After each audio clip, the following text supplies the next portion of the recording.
Xiaomi Redmi note 7 লঞ্চের পর Redmi note 7কে টক্কর দেওয়ার জন্য স্যামসাং লঞ্চ করে M20 এবং M30 এবং তার সাথেই রিয়েলমি লঞ্চ করে রিয়েলমি 3। তবে সেই কম্পিটিশনকে আরও খানিকটা বাড়িয়ে দিতে শাওমি খুব শীঘ্রই ইন্ডিয়াতে লোয়ার মিড বাজেট সেগমেন্টে লঞ্চ করতে চলেছে রেডমি 7 নামে আরও একটি নতুন ডিভাইস। রেডমি 7 ফোনটি অলরেডি চায়নাতে লঞ্চ করে গেছে। অন্যান্য শাওমি ডিভাইসগুলির মতোই এবারেও রেডমি 7 ফোনটি ইন্ডিয়াতে লঞ্চ করতে পারে অ্যাফোর্ডেবল প্রাইসের সঙ্গে দুর্দান্ত কনফিগারেশনের সাথে। আজকের ভিডিওতে আমি করেছি রেডমি 7 ফোনটির ফুল স্পেসিফিকেশন রিভিউ, জানিয়েছি ফোনটির সম্ভাব্য লঞ্চ ডেট, জানিয়েছি ফোনটির এক্সপেক্টেড ইন্ডিয়ান এবং বাংলাদেশি প্রাইস এবং জানিয়েছি ফোনটি সম্পর্কে আমার সৎ মতামত। আপনি যদি ফোনটি সম্পর্কে সব কিছু ডিটেলসে জানতে চান তাহলে আজকের ভিডিওটি শেষ পর্যন্ত দেখুন। হে গাইজ, আমি রেজাউল আর আপনারা দেখছেন Technorez Bangla technology channel. So that's being said, চলুন শুরু করা যাক।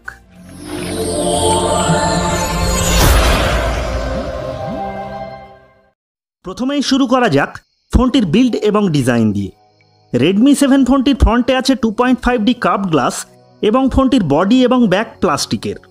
এখানে নোট 7-এর মতো ব্যাকে গ্লাস ব্যবহার করা হয়নি, তবে ফোনটিতে গ্রেডিয়েন্ট কালার দেওয়া হয়েছে।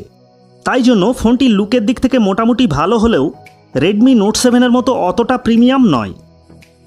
এবারে কথা বলা যাক ফোনটির ডিসপ্লের ব্যাপারে। রেডমি 7 ফোনটিতে ডিসপ্লে হিসাবে ব্যবহার করা হয়েছে একটি 19:9 অ্যাসপেক্ট রেশিওর 6.26 ইঞ্চির 1520x720 রেজলিউশনের full view HD+ IPS display, যেখানে ডিসপ্লেতে একটি ডট নচ ব্যবহার করা হয়েছে। সাথে ডিসপ্লে সুরক্ষার জন্য দেওয়া হয়েছে গরিলা গ্লাস 5। ফোনটির স্ক্রিন টু বডি রেশিও হল 81.5%। যেহেতু ফোনটিতে ডিসপ্লে সুরক্ষায় গরিলা গ্লাস 5 দেওয়া হয়েছে, তাই জন্য শাওমিকে একটা বিগ থামস আপ। তবে স্ক্রিন টু বডি রেশিও 81.5% হওয়ার জন্য ফোনটিতে সামান্য বেজেল এবং চিন থাকবে। আর ফোনটিতে ডিসপ্লের কালার কোয়ালিটি ভালো হলেও এখানে কিন্তু ফুল HD+ ডিসপ্লে দেওয়া হয়নি, এখানে দেওয়া হয়েছে HD+ ডিসপ্লে। এই ব্যাপারটি একটু মাথায় রাখতে হবে। রেডমি 7 ফোনটিতে ডুয়েল 4G VoLT এবং 2G 3G নেটওয়ার্ক সাপোর্ট করে। তাছাড়া ফোনটিতে দেওয়া হয়েছে একটি ট্রিপল স্লট, যার সাহায্যে একই সাথে দুটি সিম এবং একটি SD কার্ড 512GB পর্যন্ত ইউজ করা যাবে। এখানেও শাওমিকে একটা বিগ থামস আপ, কারণ শাওমি সাধারণত তাদের ফোনগুলিতে হাইব্রিড সিম স্লট দেয়, যেটি বেশ বিরক্তিকর। কারণ হাইব্রিড স্লটে শুধুমাত্র একসাথে হয় দুটি সিম অথবা একটি সিম এবং একটি SD কার্ড ইউজ করা যায়। কিন্তু এবারে শাওমি রেডমি 7-এর ট্রিপল স্লট দিয়েছে, সুতরাং ফোনটিতে নিশ্চিন্তে একই সাথে দুটি সিম এবং একটি SD কার্ড ইউজ করা যাবে। রেডমি 7 ফোনটিতে 3.5mm audio Jack, FM radio এবং মাইক্রো USB পোর্ট দেওয়া হয়েছে, যেটি OTG সাপোর্ট করে। তবে এখানে Type-C পোর্ট দিলে ভালো হতো। এবারে কথা বলা যাক ফোনটির ক্যামেরার ব্যাপারে। রেডমি 7 ফোনটির ব্যাকে দেওয়া হয়েছে একটি ডুয়েল ক্যামেরা সেটআপ, যার মেন ক্যামেরাটি হলো একটি f2.2 অ্যাপারচারযুক্ত 12 মেগাপিক্সেলের এবং অপর ক্যামেরাটি হলো একটি 2 মেগাপিক্সেলের ডেপথ সেন্সর। সাথে আছে PDF, HDR, panorama, LED flash এবং পোর্ট্রেট মোড। সুতরাং কনফিগারেশন অনুযায়ী ফোনটির ব্যাক ক্যামেরাটি খুব খারাপও নয় আবার খুব ভালোও নয়। কারণ হলো এখানে 12 মেগাপিক্সেল তো ঠিকই আছে, কিন্তু অ্যাপারচার এখানে দেওয়া হয়েছে f2.2। যদি এখানে অ্যাপারচার f2.0 বা f1.9 ব্যবহার করা হতো এবং ডেপথ সেন্সরটি 5 মেগাপিক্সেলের দেওয়া হতো তাহলে আরও ভালো হতো। সুতরাং ফোনটির ব্যাক ক্যামেরা দিয়ে নর্মাল লাইটে ভালো ছবি তোলা গেলেও লো লাইটে ছবি অতটা ভালো আসবে না, ব্যাপারটা মাথায় রাখতে হবে। এবারে কথা বলা যাক ফোনটির ফ্রন্ট ক্যামেরার ব্যাপারে। রেডমি 7 ফোনটির ফ্রন্টে দেওয়া হয়েছে একটি 8 মেগাপিক্সেলের সেলফি ক্যামেরা, সাথে আছে HDR, AI বিউটি মোড এবং AI পোর্ট্রেট মোড। সুতরাং এখানে ফ্রন্ট ক্যামেরাটি খুব শক্তিশালী না হলেও এখানে ফোনটির ফ্রন্ট ক্যামেরায় কিন্তু ফিচার ভরে ভরে দেওয়া হয়েছে। তাই জন্য ফোনটির ফ্রন্ট ক্যামেরা দিয়ে প্রাইস অনুযায়ী ভালোই ছবি তোলা যাবে। তবে এখানে ফোনটির ফ্রন্টে 12 মেগাপিক্সেলের সেলফি ক্যামেরা দিলে আরও ভালো হতো। এবারে কথা বলা যাক ফোনটির পারফরমেন্সের ব্যাপারে। রেডমি 7 ফোনটিতে চিপসেট হিসাবে দেওয়া হয়েছে SDM 632, যেখানে প্রসেসর হিসাবে দেওয়া হয়েছে স্ন্যাপড্রাগন 632 অক্টাকোর প্রসেসর, যার 8টি কোর হল ক্রাইও 250 বেসড এবং 8টি কোরেরই ক্লক স্পিড হলো 1.8 গিগাহার্জ, যেখানে জিপিইউ হিসাবে আছে অ্যাড্রিনো 506।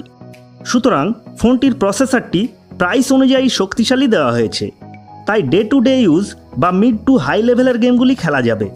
কিন্তু রেডমি 7-এর পারফরমেন্স এর রিয়েল কম্পিটিটর রিয়েলমি 3-কে টক্কর দিতে পারবে না, কারণ রিয়েলমি 3-তে হেলিও P70 ইউজ করা হয়েছে, যেটি স্ন্যাপড্রাগন 660-কেও টাফ কম্পিটিশন দেওয়ার ক্ষমতা রাখে।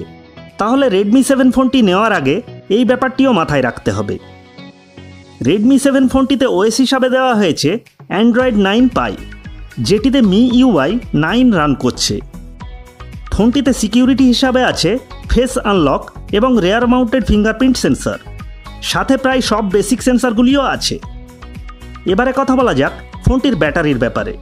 ফোনটিতে ব্যাটারি হিসাবে দেওয়া হয়েছে একটি 4000 mAh-এর ব্যাটারি, তবে কোনো ফাস্ট চার্জ সাপোর্ট দেওয়া হয়নি। যেহেতু ফোনটিতে বড় ব্যাটারি দেওয়া হয়েছে, তাই ফোনটি থেকে ব্যাটারি ব্যাকআপ বেশ ভালো পাওয়া যাবে।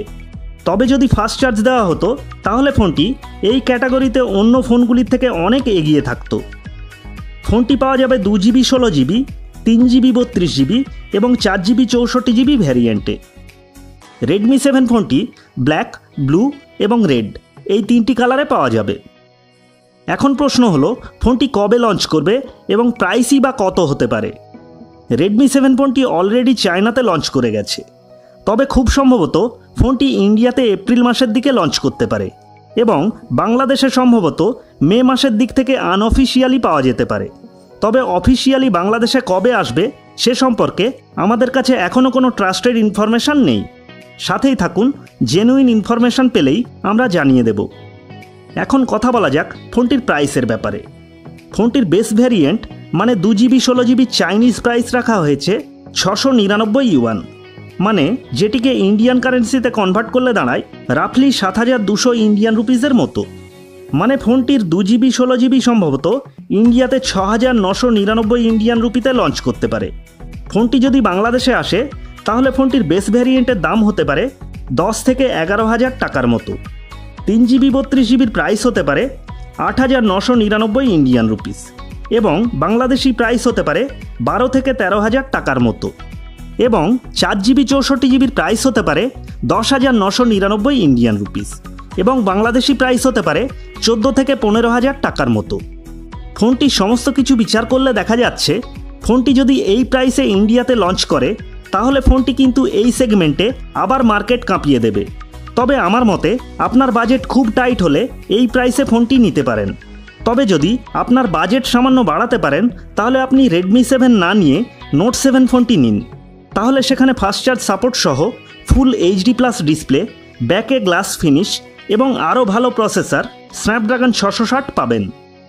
এখন আপনারাই বলুন রেডমি 7 ফোনটি সম্পর্কে আপনার মতামত কী?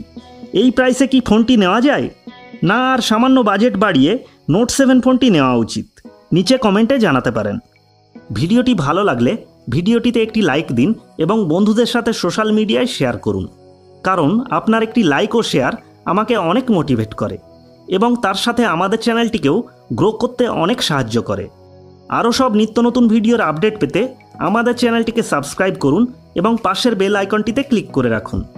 আর যদি কোনো প্রশ্ন বা মতামত থাকে তাহলে কমেন্ট করুন। আজ তাহলে এই পর্যন্ত। ভালো থাকুন, সুস্থ থাকুন। আগামী পর্বে ফিরে আসছি আবার নতুন কিছু নিয়ে।